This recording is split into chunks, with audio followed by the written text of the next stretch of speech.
Just wanted to confirm moisture content.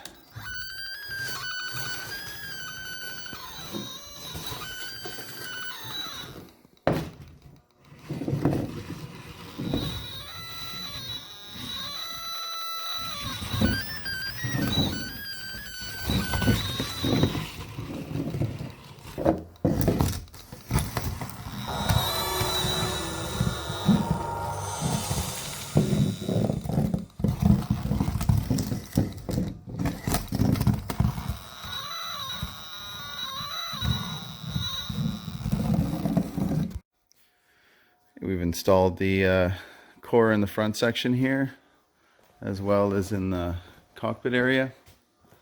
So our next step, we will cut out the blocks and a little bit of core at the back for replacement, as well as the next section in the cabin roof here.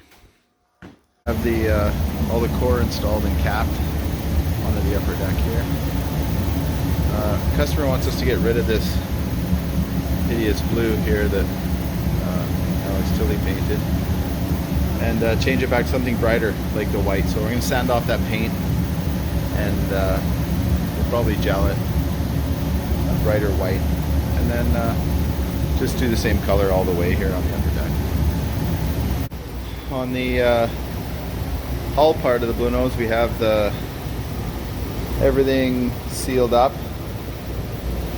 bulkheads, stringers, all glassed in, sealed with gel. So now we're going to work on the bow area here. We've got an issue with the mast step, a little bit cracked and damaged, so we'll need to anchor that, preferably the anchor to the hull.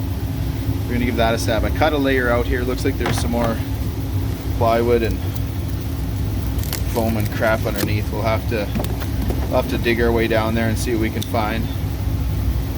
Yeah, looks like got a little ways to go still.